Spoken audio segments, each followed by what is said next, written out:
The roar of the collapsing vault faded, not into silence, but into a disorienting internal issue. Theron found himself lying not on cold stone amidst shattered machinery, but on the familiar, damp earth of Okavon's post office alley. The scent of stale bread and wet cobblestones filled his nostrils. The morning sun, a familiar pale yolk, warmed his worn leather satchel, heavy with the Deicide correspondence. He sat up, bewildered, touching his face. No soot, no scorch marks, no metallic temps of minted copper. The world was utterly, jarringly normal. The familiar jingle of coins came from his pocket.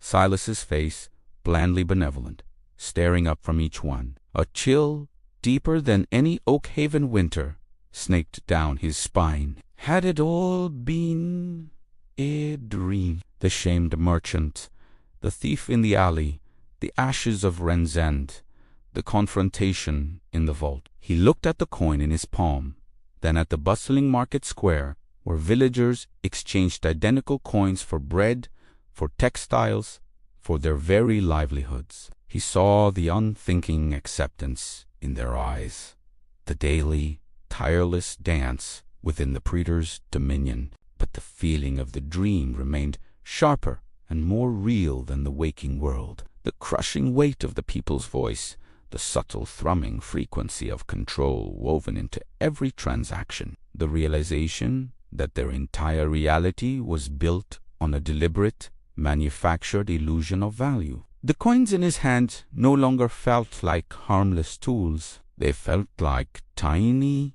gilded fetters. Theron, the mailman, had always delivered letters, but now he understood the true message. The cage wasn't just physical or political. It was woven into the very fabric of their perceived reality. A silent, pervasive lie. He was awake now, truly awake, to the invisible bars that held Oakhaven captive. And the unsettling quiet of his newfound clarity was far more terrifying than any dream of collapsing vaults. The clarity was a torment. Theron moved through the familiar streets of Oakhaven, but they were now alien, draped in a grotesque illusion. The scent of Maeve's bread, once comforting, now sickened him. The gentle murmur of market chatter felt like the droning lullaby of a slaughterhouse. His skin crawled with a profound, aching pain, not of body, but of spirit. Every transaction he witnessed was a fresh stab. He watched Farmagaro haggle for seeds, pressing Silas's coins into the merchant's palm. He saw the miller's wife meticulously count her coppers for a dress. Each gleaming disc, with its blandly benevolent face, was a link in the invisible chain, a brick in their self-built prison wall. They smiled. They laughed. They worried over minor price fluctuations, never once questioning the fundamental lie underpinning their entire existence. They toiled generation after generation for tokens that held no intrinsic worth, whose value was decreed by the very hand that impoverished them. Theron saw the subtle decay, the lines of worry deepening on faces, the constant grind for enough coins, not enough food or joy. They were marching, oblivious, towards a precipice of their own making, their steps hastened by the very currency they so desperately sought. He longed to shout, to tear the coins from their hands, to shatter the illusion with the raw truth of Renzen and Silas's vault. But the words died in his throat, suffocated by the enormity of their blindness. How could you awaken someone from a dream they believed was solid ground? His own hands, still clutching a few of Silas's coins, trembled. They weren't just tokens, they were potent and sin poison, and his people, his beloved Oakhaven, were drinking deep, building their own destruction one gleaming coin at a time. The pain of witnessing their willing enslavement was a solitary, crushing burden, isolating him in a waking nightmare of truth. Theron tried to speak the truth, not with a shout, but with careful, probing words. He spoke to Farmagaro of the coin's origins, to Maeve of its arbitrary value, of the invisible thread connecting every transaction to Silas's will. He was met with polite confusion, then a dismissive pat on the shoulder. Coins are coins, Theron Mav had insisted, bustling back to her oven. And my bread needs flour, which needs coins. His words fell like stones into a bottomless well. He watched them, his people, a vast river of humanity flowing towards an unseen precipice, their faces etched with the familiar concerns of daily survival within the established order. A terrible, soul-crushing certainty began to crystallize within him. The illusion wasn't just on them. It was in them, woven into the very fabric of their desires, their fears, their understanding of the world. Their comfort was in the lie, their security in the cage. To tear it down would not be to expose them to freedom, but to a terrifying, meaningless void. They would not thank him. They would condemn him, or worse, simply rebuild the bars of their familiar prison. He remembered Ren's End, its systematic erasure, and the chilling thought that had begun to form. Not everyone could be saved. Not the smiling, oblivious crowds who bought their own chains with every transaction. Only the outliers, the broken, the already skeptical, those who had nothing left to lose and therefore everything to gain from a world remade. The ones, like Alara, shamed and discarded. The ones whose suffering had already forged a crack in their acceptance of the world. Whose spirits, though perhaps scarred, were too obstinate or too wounded to wholly submit. The meanest, not in cruelty, but in their fierce, unyielding refusal to break completely. This wasn't a hero's grand awakening, but a chilly narrowing of his purpose. The despair deepened, becoming a bitter, metallic taste in his mouth. He had carried a burden of collective sorrow, but now he carried the specific agony of a chosen few, maybe, the most desperate, the most resilient, the ones who had already peered into the abyss and hadn't flinched. The rest, he realized with a fresh wave of nausea, were already lost to the gilded cage, its comfort a deeper prison than any wall of stone. This new understanding was not liberation. It was the final, crushing weight of isolation. The gnawing despair almost consumed him, a dark current threatening to drag him under. To accept that the masses were irredeemable, to stand by and watch them march willingly into their own destruction, was a surrender. And Theron, the simple mailman who had once only worried about dry letters, was no coward. The ashes of Ren's End, the ghosts of Elada's shame, the complex beauty of Hemlock's shattered device, these were not things to be casually abandoned. He would not shout the truth into deaf ears. He would not weep for the willingly blind. He would be cautious, tactical. He would become a shadow, moving through the gilded cage he now despised, studying its flaws, seeking its true weak points. If only a few could be saved, then he would seek out those few, diminished, the ones whose spirits, though bruised, still held a spark of defiance. He would not offer them a revelation, but a path. His quest for Hemlock's further research took on a new, grim urgency. It wasn't about a grand, sweeping revolution anymore, but about precision. He would sift through the old man's forgotten notes, his strange contraptions, not just for a counter-frequency, but for a means of delivery. How could the truth be presented in a way that bypassed the ingrained illusion, that spoke directly to the nascent spark of defiance he hoped still flickered in a chosen few?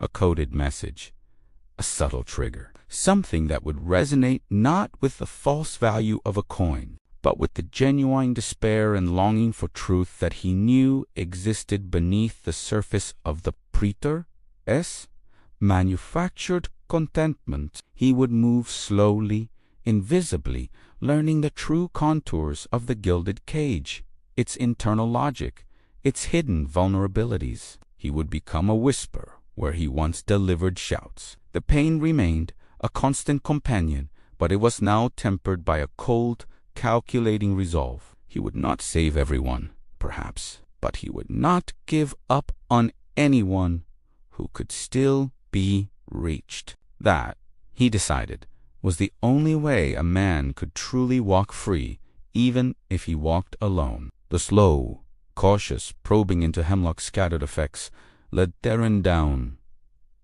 unexpected rabbit holes. The old man's scrawled notes weren't just about currency resonance. They were tangled with observations on trade routes, resource allocation, and a dizzying web of influence. It quickly became chillingly clear.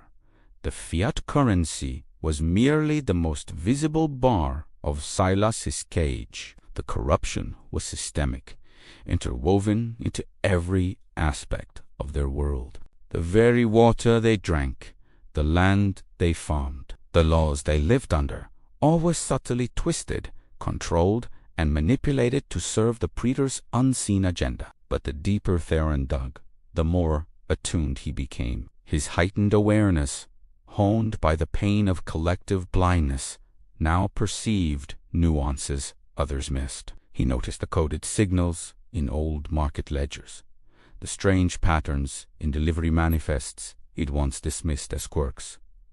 He was no longer just the mailman. He was a silent, living map of the Dominion's underbelly. This sharpened perception, ironically, led him not to despair, but to a glimmer of hope. Following a series of encrypted notes left by Hemlock, trails of forgotten couriers, and whispered rendezvous, Theron ventured far beyond Okavan's familiar borders, skirting the edge of the desolation that was Ren's End.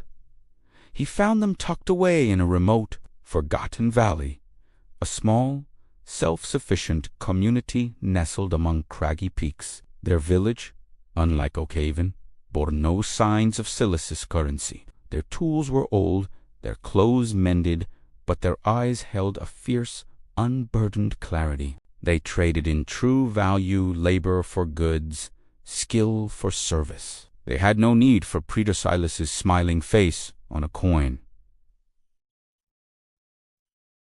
They were Hemlock's legacy, a whisper in the wilderness. They were awake. Theron watched them from a distance, hidden amongst the pines. They moved with a quiet dignity, their interactions genuine, their laughter free of the subtle tension that laced Okavan's air. A profound, aching relief washed over him, a counterpoint to the loneliness he had carried. Here were the meanest, the ones who had found a way out, not through grand rebellion, but through quiet, steadfast refusal.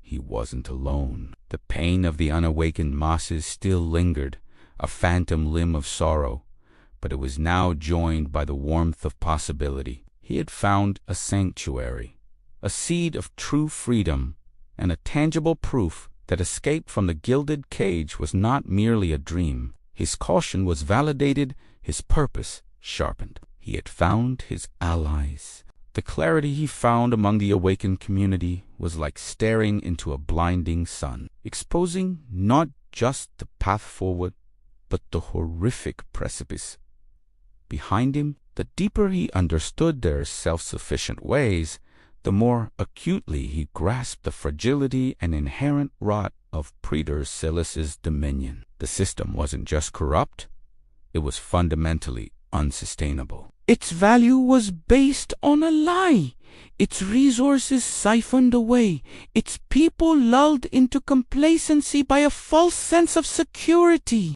It was a colossal edifice built on sand and empty promises, already cracking under its own impossible weight. Theron saw it now with terrifying certainty. The central government, the entire sprawling dominion, was doomed to collapse, not by outside invasion, not by a heroic rebellion, but by its own internal contradictions. And when it fell, the impact would be catastrophic. Millions would starve, would fight over worthless coins, would tear each other apart for resources that no longer flowed from the now-defunct system. A vast, agonizing death row. A bitter, cold wind seemed to sweep through Theron's soul. He remembered the blank stares when he'd tried to warn them, the casual dismissal, the unwavering faith in the Praetor's smiling face. They chose comfort over truth. They chose the gilded cage over the brutal freedom of self. They allowed themselves to be bound, to be milked, to be led, and now the piper would demand his due. The thought was a searing brand on his consciousness, painful in its truth. They deserved it, not as a cruel punishment, but as a natural, horrifying consequence of their own choices, their own compliance, their own unwillingness to see beyond the coin. The suffering would be immense, a biblical purging. But they had walked, unseeing, into the fire. His pain was no longer just empathy, but a hardening, a grief mingled with a chilling, detached judgment. His duty now was to this small, awakened flame in the darkness, not to the dying embers of a world that refused to be saved. The cold, hard truth of the Dominion's inevitable collapse settled into Theron's bones, no longer just despair, but a chilling calculus. To be a hero, he realized, wasn't about wielding a sword or igniting a sudden rebellion that would only hasten the coming chaos. It was about foresight, about endurance, about a quiet, grim preparation. The central government, built on the shifting sands of a manufactured lie, would eventually buckle.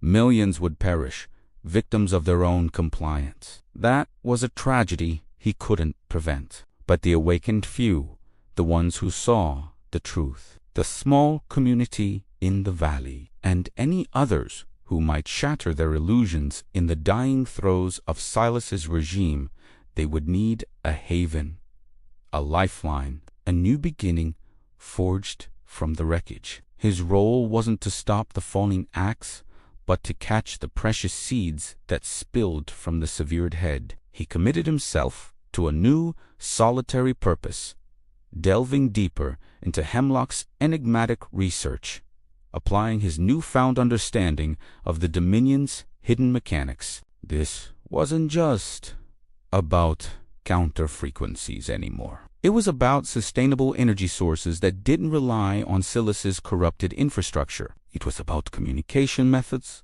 that could not be intercepted or traced by the Praetor's dying surveillance. It was about robust, portable schematics for water purification, for growing nutrient-dense crops in unforgiving terrain, for building shelters that endured. It would take years, perhaps decades. The collapse might not come in his lifetime, but it would come. He became a living archive, a silent artisan of survival, meticulously crafting the tools and knowledge that would form the backbone of a post-Silas world. His days were filled with intricate tinkering, with deciphering forgotten texts, with making pilgrimages to the awakened community to share insights and gather their collective wisdom. The pain of Okavan's oblivion never fully left him, a constant ache beneath his ribs. He still walked among them occasionally,